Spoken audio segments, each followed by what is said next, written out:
여러분 안녕하세요. 이번 시간부터는 요한계시록의 이제 마지막 그 문단이라고 할 수 있는 요한계시록의 에필로그 부분에 대해서 말씀을 나누어 보도록 하겠습니다. 에필로그는요, 22장 6절부터 21절에 해당이 되지요. 요한계시록은 이제 프롤로그는 계시록 1장 1절부터 8절, 그 프롤로그와 에필로그 마지막 부분인 22장 6절부터 21절, 이 프롤로그와 에필로그가 분명하게 나타나는 문학적 구조를 가지고 있습니다. 그래서 이것을 이제 인클루지오 구조, 수미상관법 구조 이렇게 말씀을 하지요. 그래서 이제 계시록 1장 1절부터 8절까지에 있는 그 프롤로그에서 소개된 요한계시록의 중심 주제들, 그것을 에필로그에서 결론 지어 줍니다. 그래서 1장 1절부터 8절을 읽고 그 중간의 것을 다 띄어넣고 마지막 부분에 가서 에필로그 부분인 22장 6절부터 21절까지 이 부분을 읽으면 그 내용이 동일한 맥락으로 흘러간다는 것을 우리가 알 수 있습니다. 그래서 이제 요한은 프롤로그에 이어지는 첫 환상, 그 환상에서 1장 9절부터 20절까지에 있죠. 그 환상에서 7교회 사이에 나타나신 장엄하신 영광 받으신 그리스도의 모습을 묘사를 해주죠. 그리고 에필로그는 에필로그 직전에 있는 마지막 환상에서, 새하늘과 새 땅의 환상에서 하나님 나라 백성들의 공동체를 상징하는 새 예루살렘 안에 하나님과 어린 양이 계실 것을 보여주죠. 그래서 이 에필로그와 프롤로그가 매우 닮아 있을 뿐만 아니라 프롤로그 직후에 나오는 첫 환상, 그리고 에필로그 직전에 나오는 마지막 환상, 여기에서도 하나님과 어린 양 그리스도의 그 모습들을 묘사해주고 있다는 점에서 이 굉장히 쌍둥이 구조라 그럴까요? 닮은 구조를 가지고 있는 것을 우리가 볼 수 있습니다. 에필로그에는 하나님의 말씀, 요한계시록의 명령들에 순종하라는 권면, 그리고 거룩한 삶을 사는 사람들에게 그 약속하신 복, 그리고 거룩하지 않은 삶을 사는 사람들에게 내리는 심판의 경고, 이러한 내용들이 나타납니다. 그래서 이러한 권면과 경고, 이러한 모든 것들은 프롤로그에서 요한계시록의 말씀을 순종하는 자들에게 주시겠다고 복을 약속한 것과 그 내용이 일치하는 것을 볼 수 있습니다. 그래서 그것이 바로 요한이 요한계시록의 계시를 증언하는 목적입니다. 무엇이냐? 요한계시록의 말씀을 듣고 읽고 지키는 자, 순종하는 자에게 복을 주시겠다는, 그 복을 주시기 위한 하나님의 그 목적, 그것이 구원의 복이고 영생의 복이죠. 그것을 위해서 요한계시록의 말씀들을 증언하는 것이죠. 요한계시록이 이제 그 처음부터 지금까지의 끝부분에 오도록 그 중간에 수많은 사건들이 묘사되어 있지만 그 목적은 뭐냐? 환난 가운데서도 너희가 인내하는 믿음으로 이기는 자가 되라는 거예요. 그래서 승리하는 자가 돼서 새하늘과 새 땅 영원한 천국으로 들어가는 자가 되라, 이런 것이죠. 그래서 현실의 환난 가운데서 하나님께 끝까지 충성되게 붙어있게 하기 위하여서 요한계시록의 계시들을 증언하는 것이죠, 사도 요한이. 왜냐하면 요한계시록의 수신자들이 그런 환난 가운데, 넘어질 수밖에 없는 환난 가운데 살고 있었기 때문이죠. 프롤로그와 에필로그의 차이점을 굳이 꼽으라면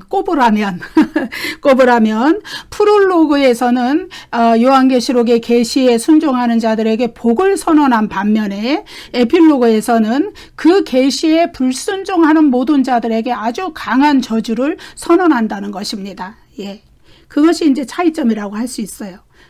근데 둘은 동전의 양면이죠. 계시에 순종할 때 복을 받고 불순종하는 자는 저주를 받게 된다, 이런 것이죠. 그래서 에필로그에는 불순종하는 자들에게 내리는 최후의 심판에 대해서 말하고, 그 다음에 1장 7절에 나타났던 그리스도의 재림의 주제를 또 강조합니다. 그래서 에필로그의 주제는 아주 확실해요. 에필로그의 주제는 하나님의 신적 계시로서의 요한계시록의 그 계시로서의 확실성, 그것을 확증하는 거예요. 요한계시록은 틀림없는 하나님의 계시고 그리스도의 계시라는 거. 그리고 또 하나는 재림을 동반하는 종말의 사건들, 역사적 종말의 사건들, 재림을 둘러싸고 역사적 종말에 전체 인류가 부활할 것이고 최후의 심판이 있을 것이고 새하늘과 새 땅이 열리고 또 불신자들과 사탄의 세력은 불못에 던져져서 새하늘과 새 땅과는 격리되는 이런 모든 사건들이 반드시 임박해서 일어날 것이다. 이것을 에필로그에서 주요한 주제로 이야기를 하고 있는데, 이러한 주제들은 프롤로그 1장 1절부터 8절까지에서도 나타났던 사항들입니다. 자, 22장 6절 읽어보겠습니다. 또 그가 내게 말하기를 이 말은 신실하고 참된지라 주 곧 선지자들의 영의 하나님이 그의 종들에게 반드시 속히 되어 진리를 보이시려고 그의 천사를 보내셨도다. 예. 요한계시록의 에필로그의 첫 부분은 계시록 22장 6절 7절 말씀인데요. 이 부분은 프롤로그의 첫 부분인 계시록 1장 1절부터 3절까지의 말씀과 아주 유사합니다. 그것은 이제 우연히 그렇게 된 것이 아니고 사도 요한이 의도적으로 구조적으로 그렇게 짜 넣은 거예요. 처음과 끝이 아주 잘 짜인 구조적 통일성을 가지고 있죠. 그래서 처음과 끝을 동일한 내용으로 시작하고 마침으로써 요한계시록이 하나님의 예언의 말씀이라는 것을 확증해 주는 것이에요. 그것은 요한계시록의 전체적 내용이 유기적 연계성을 가지고 잘 연결되어 있다는 것을, 이 잘 짜여진 문학적 구조 안에서 이것이 돌아가고 있다는 것을, 요한계시록의 말씀들이 이렇게 흘러가고 있다는 것을 사도 요한이 이러한 에필로그와 프롤로그의 이 구조적 연관성에 의해서 이렇게 증명을 해주고 있는 것이죠. 그래서 이제 계시록 1장 1절부터 3절까지의 말씀과 22장 6, 7절에 공통적으로 나오는 내용들이 있어요. 예. 계시록 1장 1절과 22장 6절이 닮아 있어요. 그래서 이 두 구절에서 요한계시록에 나타난 하나님과 그리스도의 계시의 전달 과정, 그리고 계시의 목적을 말해주죠. 읽어보겠습니다. 1장 1절 예수 그리스도의 계시라 이는 하나님이 그에게 주사 반드시 속히 일어날 일들을 그 종들에게 보이시려고 그의 천사를 그 종 요한에게 보내어 알게 하신 것이라. 예, 이렇게 되어 있죠. 22장 6절 또 그가 내게 말하기를 이 말은 신실하고 참된지라 주 곧 선지자들의 영의 하나님이 그의 종들에게 반드시 속히 되어질 일을 보이시려고 그의 천사를 보내셨도다. 예, 어때요? 동일한 말씀이죠. 예, 심지어 용어들도 다 비슷하죠. 그리고 또 계시록 1장 3절과 22장 7절은 요한계시록의 예언의 말씀을 지키는 자들이 복이 있고, 그게 복이 있는 이유는 뭐냐? 그리스도의 재림의 때가 가까웠기 때문이라고 말씀하고 있습니다. 그래서 1장 3절을 읽어보면 이 예언의 말씀을 읽는 자와 듣는 자와 그 가운데에 기록한 것을 지키는 자는 복이 있나니 때가 가까움이라. 예, 22장 7절을 보면 보라 내가 속히 오리니 이 두루마리의 예언의 말씀을 지키는 자는 복이 있으리라 하더라. 예, 동일한 말씀이죠. 이렇게 프롤로그와 에필로그의 내용이 이렇게 공통적인 내용을 담고 있다는 것이죠. 자, 계시록 22장 6절에서 또 그가 내게 말하기를 이 말은 신실하고 참된지라. 여기서 말씀하시는 이 그라는 존재, 화자라 그러죠. 말씀하시는 이는 누구일까요? 예. 그는 7 대접을 가진 7 천사 중에 하나로 보아집니다. 왜냐하면 그가 계시록 21장 9절부터 22장 5절까지 해서 거룩한 성 새 예루살렘의 환상을 보여준 안내 천사이기 때문에 거기에 이어서 나오는 22장 6절에서 또 그가 내게 말하기를, 예, 바로 그 7 천사 중에 하나다. 우리가 이렇게 볼 수 있죠. 그 다음에 이 말은 신실하고 참된지라. 이 말씀은요, 요한이 하나님의 말씀의 신실성, 진실성을 확증하기 위해서 한 말씀이에요. 그래서 요한은 이 말씀을 마치 관용구처럼 사용해서 하나님의 말씀이 진실하다, 신실하다, 그것을 입증을 하는데요. 이런 구절이 한 두 구절 더 있죠. 19장 9절에 보면 천사가 내게 말하기를 기록하라. 어린 양의 혼인잔치에 청함을 받은 자들은 복이 있도다 하고 또 내게 말하되 이것은 하나님의 참되신 말씀이라. 하나님의 참되신 말씀이라. 어린 양의 혼인잔치에 청함을 받은 자들. 예. 대한 그들이 복이 있다는 말씀이 하나님의 참되신 말씀이다. 또 21장 5절 보좌에 앉으신 이가 이르시되 보라 내가 만물을 새롭게 하노라 하시고 또 이르시되 이 말은 신실하고 참되니 기록하라 하시고 예, 만물을 새롭게 하시는 하나님의 새 창조의 선언 이 말이 신실하고 참되니 기록하라. 그래서 이 말씀들과 계시록 22장 6절에 이 말은 신실하고 참된지라 이 말씀은 예. 하나님의 말씀의 신실성, 진실성을 확증하기 위해서 사도 요한이 사용한 관용어구다. 그래서 이 환상들과 예언들이 절대적으로 신뢰할 수밖에 없는 것은 그러한 예언들을 신뢰할 수 없는 밖에 없는 것은 그것을 계시하신 분이 다름 아닌 하나님이시며 어린 양 그리스도의 자신이기 때문이라는 것이죠. 계시록 22장 6절 이 말은 신실하고 참된지라. 이 말씀의 역할에 대해서 이제 견해들이 조금 나누이는데 이걸 종합해 보면은 이 구절은 어떤 역할을 하고 있느냐 이걸 알 수 있어요. 예. 첫째로 이 말은 신실하고 참된지라라는 말의 본래적 역할은 요한계시록 전체의 에필로그가 22장 6절부터 21절까지죠. 그것을 도입하는 도입구문으로서의 역할을 한다. 그래서 이 구절로부터 시작되는 에필로그 전체가 프롤로그의 메시지를 반복하면서 그 공통적인 메시지를 전달한다는 것을 우리가 알 수 있어요. 둘째로 이 구절은 하나님의 새 창조 사역의 확실성을 결론적으로 전달해 주는 구절이다. 왜냐하면은 이 구절은 21장 5절에서 하나님이 새 창조 사역에 선언하시면서 이 말은 신실하고 참되니 이렇게 말씀하셨는데 그 말을 동일하게 반복하고 있죠. 그리고 22장 5절까지 해서 새 창조 시대에 대한 언급이 계속 있었어요. 그리고 이것을 22장 6절에 이 말은 신실하고 참되다 이렇게 얘기하고 있잖아요. 그러니까 21장부터 22장 5절까지의 계속되었던 새 창조에 대한 구절들에 대한 그 말씀들이 신실하고 참되다. 그렇게 결론 내어주는 말씀이기도 합니다.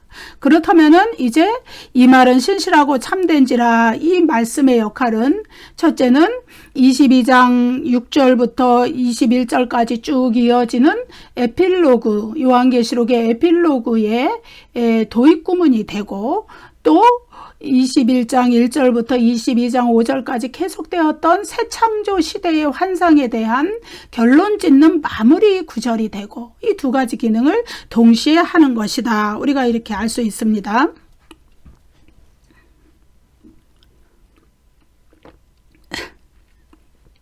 계시록 22장 6절 주 곧 선지자들의 영의 하나님이 그의 종들에게 반드시 속히 되어질 일을 보이시려고 그의 천사를 보내셨도다. 이 구절도 요한계시록 1장 1절에서 프롤로그에 속한 1장 1절에서 나왔던 내용을 다시 반복한 거예요. 예. 그래서 요한은 과거 여러 선지자들의 영들을 감동시켜서 예언하게 하신 바로 그 하나님이 또 천사들을 보내서 요한계시록의 계시들을 주셨다. 이거를 증거하고 있어요. 그래서 지금까지 기록된 계시록의 모든 계시의 말씀들이 진실하고 신실하다, 참되다 이렇게 증거하고 있어요. 그래서 계시록 1장 1절에서는 그냥 하나님이 이렇게 말씀하셨는데 여기에서는 22장 6절에서는 주 곧 선지자들의 영의 하나님이 이렇게 표현하고 있어요. 더 구체적으로 표현을 하고 있죠. 여기서 주라는 표현, 퀴리오스라는 표현은 여호와 하나님 곧 신실하신 언약의 하나님을 가리키는 겁니다. 여기서 선지자들의 영의 소유격 복수형이죠. 그렇기 때문에 선지자들의 영들의 이렇게 해석하는 것이 더 맞아요. 예. 그래서 이 복수형으로 표현된 영들, 예, 이것은 하나님의 영을 가리키는 것이 아니고 하나님의 하나님의 영의 예언적 활동을 하는 개별 선지자들의 영들을 가리키는 거예요. 그래서 이 선지자들의 영들, 복수형으로 나타나는 여러 선지자들의 영들을 말하는 것이죠. 성령에 의해 감동을 받은 특별한 부류의 예언자들을 가리키는 표현이죠. 그래서 하나님이 성경을 기록하실 때 사용하신 구약과 신약의 예언자들, 예, 그래서 구약과 신약의 예언자들을 통하여서 성경을 기록하셨고, 그래서 과거 여러 선지자들의 영들을 감동시켜서 예언하게 하셨고, 이제 또 선지자들의 그 영들로 인하여서 또 이렇게 요한계시록의 계시들도 이렇게 드러나게 됐다, 이 얘기예요. 그래서 사도 요한도 구약의 선지자들의 반열을 계승하는 선지자이다, 이렇게 이야기했죠. 예언자이고 선지자인 것이죠. 이사야, 에레미야, 에스겔, 스가랴 여러 선지자들, 다니엘 이런 선지자들을 잇는 예언자, 선지자, 사도 요한이 바로 그런 사람이었다는 것이죠. 그래서 하나님께서 그 선지자들에게 역사했던 영으로 구약의 선지자들, 예언서들을 기록하셨던 것과 마찬가지로 이제 또 이렇게 사도 요한을 통해서 그 하나님의 영이 또 이 요한계시록을 기록하게 했다, 이 얘기예요. 예. 계시록 22장 6절은 요한계시록의 계시의 전달 과정과 계시의 목적을 말해주죠. 그래서 이제 1장 1절의 내용을 다시 반복한 거예요. 그런데 거기에서 1장 1절에서 나왔던 예수 그리스도와 요한은 여기 22장 6절에서는 생략이 되어 있어요. 그래서 1장 1절을 참고로 해서 그것을 보완해서 계시의 전달 과정을 정확하게 다시 말해본다면 하나님, 예수님, 천사, 요한, 종들의 순서로 나타나는 거예요. 그래서 계시의 진원지는 하나님이시고, 하나님은 모든 계시의 궁극적 원천이 되시고 계시의 주체가 되시는 거예요. 그리고 하나님은 요한계시록에서 전개되는 모든 사건들의 역사적인 사건들의 주권자가 되시고 구원과 심판의 주권자가 되시는 것이죠. 그래서 요한은 에필로그에 속한 22장 6절에서 프롤로그에 속한 1장 1절의 내용을 반복함으로써 요한계시록에 주어진 계시의 목적과 계시의 전달 과정을 확실하게 해주는 거예요. 계시록 22장 6절에서 계시의 목적은 그의 종들에게 반드시 속히 되어질 일을 보이시려고, 이 구절에 나타나죠. 이것은 1장 1절에 반드시 속히 일어날 일들을 그 종들에게 보이시려고 하는 구절과 동일하죠. 예. 이래서 프롤로그와 에필로그는 동일한 내용을 담고 있다, 그러는 것이죠. 계시록 22장 6절에서 그의 종들에게, 예, 이거와 또 1장 1절에서는 그 종들에게 이렇게 표현을 했어요. 근데 여기에서 이 종들이라는 거는 특별하고 제한된 예언자 집단을 가리키는 게 아니라 하나님의 성도들을 가리키는 거예요. 구원받은 성도들 모두를 가리키는 거예요. 그래서 요한계시록을 읽고 들었던, 요한계시록은 회람서신이었기 때문에 돌려 읽는 거예요. 이제 앞에서 낭독자가 하나 낭독하고 앉아있는 청중들이 듣고, 그리고 이제 에베소 교회에서 그것을 다 읽었다. 그럼 다음 교회, 서머나 필라델피아 여러 7교회 다 이렇게 돌아가면서 읽는 회람서신이었어요. 그래서 그것을 읽고 들었던 7교회의 그리스도인들 뿐만 아니라 또 그 기록된 요한계시록의 말씀을 읽고 들었던, 그리고 지켰던 모든 역사 속에 존재하는 모든 그리스도인들, 모든 구원받은 성도들을 가리켜 22장 6절에서와 1장 1절에서 그 종들이다, 이렇게 표현을 한 거예요. 요한계시록에서 이제 예외, 특별한 선지자 그룹을 가리키는 예외가 되는 구절들이 나와요. 계시록 10장 7절, 그의 종 선지자들, 11장 18절 종선지자들, 여기에 나오죠. 이러한 구절들을 제외하면 요한계시록 전체 본문에서 종들은 항상 모든 성도들, 구원받은 모든 성도들을 가리키는 일반적 용어로 사용이 되었다는 거죠. 계시록 22장 6절과 1장 1절에서 보이시려고 이런 단어가 있어요. 이건 이제 부정사인데 대익사의 부정사 형태로 되어 있는데 이 동사의 원형은 데이크님이라는 동사예요. 이 동사는 보여주다, 알게 하다, 밝히다, 드러내다. 이건 무슨 얘기냐? 감추어져 있었는데 전에는 감추어져 있어서 하나님이 감추어져 있어서 하나님께 속한 일이라서 인간에게는 감추어져 있었는데 하나님이 밝히 드러내 보이니까 인간이 알게 되었다. 이런 의미를 이 데이크님이라는 헬라어 동사가 가지고 있어요. 그래서 이제 요한계시록에서 일어나는 계시하는 그 모든 일들이 뭐냐?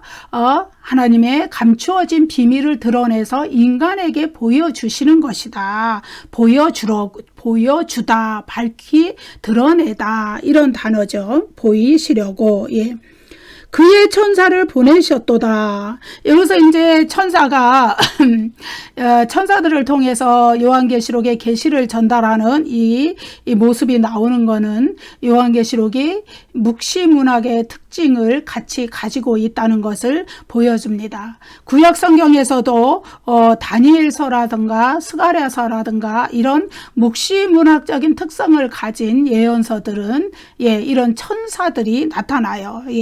이 전달자로서 해석자로서 이렇게 나타나는 것을 보게 됩니다. 그래서 여러분 이제 우리가 이제 요한계시록을 공부하는 초기에 무엇을 공부했느냐? 요한계시록의 문학적 장르에 대해서 공부를 했죠. 묵시문학이면서 예언서이면서 회람서신, 서신서라는 세 가지의 이 특성을 가지고 있다. 그래서 그런 특성을 잘 이해해야만 요한계시록에 나타난 본문들을 이해하기가 쉽다. 이렇게 말씀드렸습니다. 계시록 22장 6절에서 반드시 속히 되어질 일 이렇게 표현된 것은 1장 1절에서는 반드시 속히 일어날 일들 이렇게 표현되었어요. 그런데 둘은 같은 거예요. 헬라어로 보면 똑같아요. 헬라어로 보면 두 구문이 똑같은데 한글 이제 번역 성경에서는 약간 이렇게 다르게 번역이 돼 있지만은 똑같은 용어로 돼 있어요. 헬라어로. 여기서 반드시에 해당하는 헬라어가 데이라는 헬라어인데요.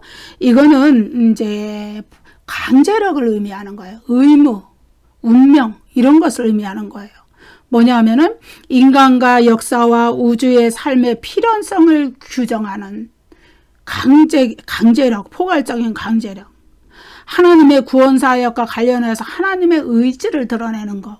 반드시 그렇게 되어질 수밖에 없다. 왜냐하면 하나님이 계획하셨고 하나님이 의도하셨기 때문에 하나님이 이루실 것이다. 여기에서 반드시라는 이 헬라어 용어가 데이라는 헬라어 용어가 사용이 되죠. 그래서 이 데이가 신약 성경에서 주로 어디에 쓰이느냐?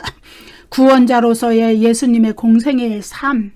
성육신과 공생애의 삶, 또 예수님이 걸어가신 그 십자가의 길, 또 그리스도의 길을 따르는 그리스도인의 삶, 종말론적 역사적 종말에 일어날 그리스도의 재림과 최후의 심판과 그러한 부활과 이런 모든 사건들 이런 것들에 이 헬라어 데이라는 헬라어 반드시 일어난다 그 사용을 했습니다. 그래서 여기 또 반드시 속히 되어질 일에서 속히 이거는 헬라어로 엔타케이라 그러는데 이것은 곧 혹은 갑자기 이런 의미를 가져서 임박성과 확실성을 내포하고 있어요. 그래서 이 속히라는 말과 반드시라는 말이 이 두 가지의 헬라어가 결합해서 임박한 종말이 필연적으로 도래할 수밖에 없다는 것을 강조적으로 나타내 주는 것이죠. 그런데 반드시 속히 일어나야 할 세상의 종말, 그리스도의 재림 이러한 것들이 왜 아직도 오지 않는가에 대한 의구심이 들 수가 있죠. 그래서 우리가 여기에서 고려해야 될 사항들이 있어요. 반드시 속히 되어질 일, 이 말씀은 역사적 종말에 일어날 그리스도의 재림과 필연적으로 연관이 되어 있는 말이에요. 재림을 포함한 역사적 종말의 사건들에 대한 하나님의 결심이 확고하기 때문에 그 사건들은 반드시 일어날 것이다. 이런 의미를 내포하고 있어요. 그런데 그것은 반드시 일어난다는 이것은 땅의 관점이 아니라 하늘의 관점에서 이해되어야 한다는 점에 우리가 주의를 해야 돼요.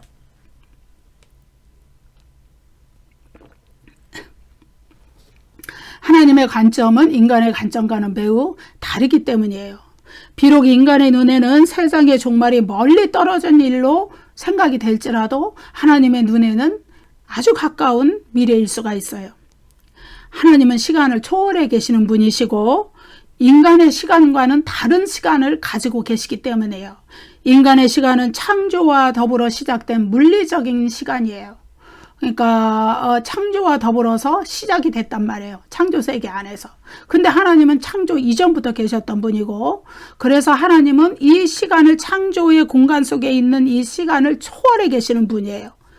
그래서 하나님께는 하루가 1000년 같고 1000년이 하루 같다, 이 말씀이 통하는 거죠. 그래서 요한계시록 기록 당시에 이러한 사실을, 하나님의 시간 개념과 인간의 시간 개념이 다르다는 이러한 사실을 이해하지 못하는 사람들은 그 재림의 지연 때문에 큰 믿음의 시험에 들기도 했어요. 그들은 그리스도의 재림, 세상의 종말, 최후의 심판, 이런 것들이 자신들의 당대에 속히 이루어질 줄로 믿었고 생각했기 때문에, 그렇지만은 그것은 인간의 물리적인 시간 개념에 해당이 되는 것이고, 인간의 물리적인 시간 개념을 초월한 하나님의 초월적인 시간 개념과는 다른 시간이라는 것을 그들은 이해하지 못했기 때문에, 그럼에도 불구하고 요한은 반드시 속히 되어질 일이다, 이런 표현을 써서 재림이 확실하고 또 그것이 임박해 있다는 것을 강조해 줌으로써, 그리고 하나님의 시간, 초월적인 시간은 인간의 물리적으로 계산할 수 있는 시간과 다르다는 것을 강조해 줌으로써 그들이 신앙의 위기를 극복하고 끝까지 믿음을 지킬 수 있도록 도와주는 것이죠. 임박한 미래의 종말에 대한 강조, 이것은 요한계시록의 묵시문학적인 특성을 드러내 주는 것이죠. 묵시문학의 특징 중에 하나가 임박한 종말을 강조하는 것이죠. 하나님이 역사에 개입하셔서 지금의 이 혼란한 역사를 끝내시고 종말을 가져오신다는 그런 사상이 묵시문학의 중요한 사상이거든요. 그래서 재림하신다는 약속이 주어진 지가 2000년이 넘었는데 아직도 안 이루어진다, 이렇게 의심을 하거나 이런 것은 인간의 그 물리적인 시간 개념으로 그 재림의 시간을 바라보고 있기 때문에 이렇게 생각하는 그러한 어떤 신앙적인 오류가 될 수 있어요. 그렇지만은 인간의 물리적 시간 개념에 얽매이지 않는 하나님의 시간, 그 시간의 재림은 임박해 있어요. 항상 우리에게 가까이 와 있고, 그것은 오늘 밤에라도 일어날 수 있는 것이죠. 우리는 모르는 거죠. 하나님의 그 시간이 언제인지 모르기 때문에. 그래서 복음서에서 뭐라 그랬냐면, 예수님이 그날과 그때는 아버지만 아신다. 아들도 모르고 천사들도 모르고 아버지만, 오직 아버지 하나님, 오직 하나님의 초월적인 시간에 속해 있기 때문에 우리는 다만 이 물리적인 시간으로 시간이 2000년이나 지났는데도 이 말씀이 안 이루어졌는데, 이렇게 말할 필요가 없다는 것을 이야기해요. 하나님께는 재림의 약속이 여전히 반드시 속히 되어질 일에 해당이 돼요. 그래서 그리스도인들이 항상 주의 재림을 준비하는 자세로 살아야 하는 이유가 거기에 있는 것이죠. 그래서 여기서 속히 되어질 일, 이 속히라는 말은 인간이 계산할 수 있는 물리적 시간, 연대기적 시간, 1년, 2년, 3년 이런 시간이 아니에요. 그래서 하나님의 초월적인 시간 안에서, 하나님이 주관하시는 그 계획 안에서, 오직 아버지만 아시는 그 시간 안에서 이루어지는 것이기 때문에 그렇습니다. 그래서 우리는 그 시간에 속해 있지 않고, 우리가 이 세상의 창조 세계 안에 속해서 물리적인 것으로 모든 것을 계산하는 인간의 계산법으로 그리스도의 재림의 때를 우리는 알 수 없어요. 그러나 하나님의 초월적인 시간 안에서 하나님은 계획하시고 의도하신 때가 있기 때문에 그것은 속히 우리에게 이루어질 것이다. 그렇지만은 인간이 물리적 시간으로 그리스도의 재림의 때를 우리가 알 수 없다 그래서 그것이 그리스도의 재림의 때가 한없이 멀리 있다 이렇게 우리가 말할 수 없는 거예요. 하나님이 정하신 그 초월적인 시간 안에서 그리스도의 재림과 역사적 종말, 최후의 심판, 인류의 부활, 새하늘과 새 땅에 열리는 것 이런 것들은 지속적으로 지금도 임박해 오고 있어요. 다가오고 있어요. 그래서 하나님은 하나님께 속한 주권으로 하나님의 주권으로 이미 재림을 포함하는 역사적 종말의 때를 정하고 계세요. 그렇지만 그 시점은 오직 하나님만 아시고 하나님께만 달려있는 것이기 때문에 우리가 알 수 없는 것이지만은 지금도 그 시간은 끊임없이 가까이 오고 있다는 것만은 분명한 것이죠. 22장 7절 말씀 읽어보겠습니다. 보라 내가 속히 오리니 이 두루마리의 예언의 말씀을 지키는 자는 복이 있으리라 하더라. 예.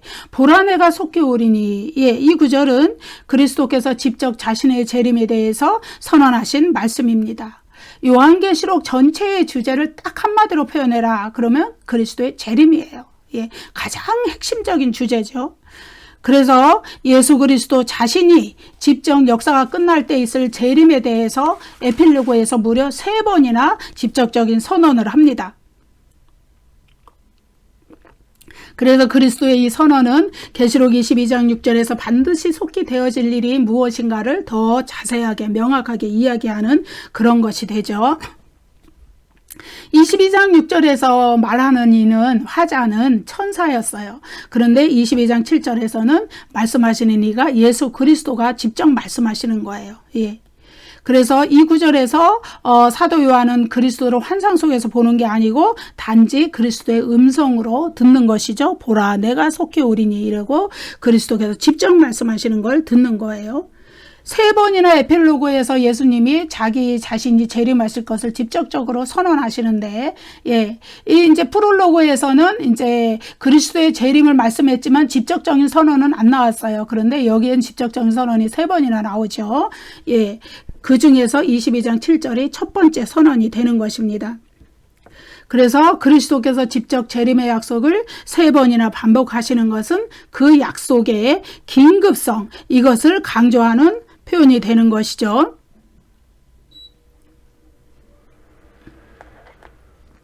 여기서 보라, 보라, 이거는 감탄사예요. 감탄사는 이 보라, 이두, 헬라어 이두, 이거는 어떤 감탄사냐? 바로 다음에 나오는 말씀이 신실하고 참된 말씀이다, 이 뜻이에요. 그러니까 보라 내가 속히 오리니 이 말씀, 이 두루마리 예언의 말씀을 지키는 자는 복이 있으리라 이 말씀이 예, 신실한 그리스도의 말씀이라는 것을 보라라는 감탄사로 표현을 해 주었어요. 예.